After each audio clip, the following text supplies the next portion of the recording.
Plačilna disciplina je problem v Sloveniji. S kakšnimi ukrepi boste to zajezili?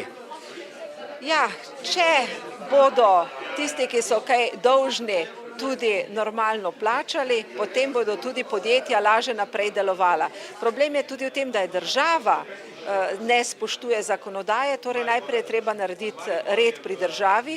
V primeru Pomurske avtoceste, na primer, je prav država oziroma DURS ni izpolnil svoje obveznosti. Torej mora država najprej v roku plačevati svoje obveznosti. Potem je potrebna večja kontrola, tako da se ne bodo ljudje, tisti, ki so neplačniki, izogniti. To predvidevamo s tem, s poostritvijo nadzora in z bolj učinkovitim sodstvom. Mi predvidevamo ukrepe, po katerih želimo spodbuditi učinkovitejšo delo sodnikov in pa tudi to, da v takšnih primerih gospodarskega kriminala oziroma plačilne nediscipline, da bi prišlo hitreje do končnih rešitev. Omenili ste Pomursko avtocesto, ali lahko Prekmurci pričakujejo še odstavni krak? To je nujno potrebno.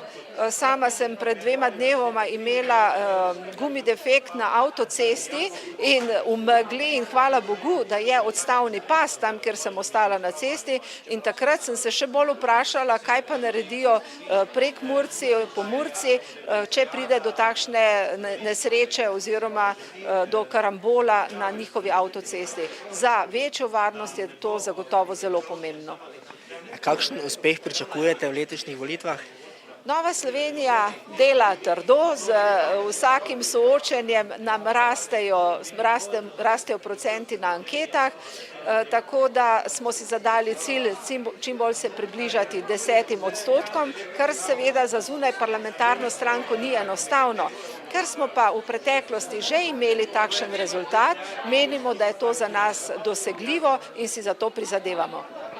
Vse stranke se ponašate z programi. Ti programi so vendarle samo črka na papirju. Kako ta program potem tudi sprovesti in koliko od tega programa pričakujete, da bo realno potem tudi sprevedenega?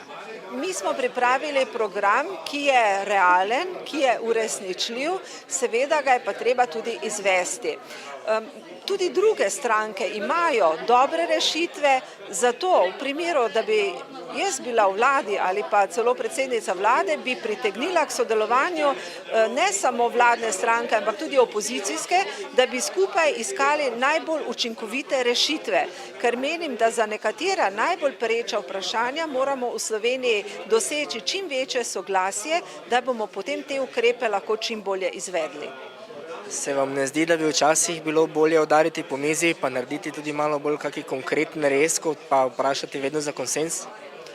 Ja, udariti po mizi v demokraciji se pač to ne da. Demokracija to pomeni dogovor, največji možni konsenzualni dogovor, in jaz si bom za to prizadevala in verjamem, da je to tudi mogoče doseči. Seveda pa mora slovenska politika pri tem narediti tudi določene korake naprej, določene spremembe.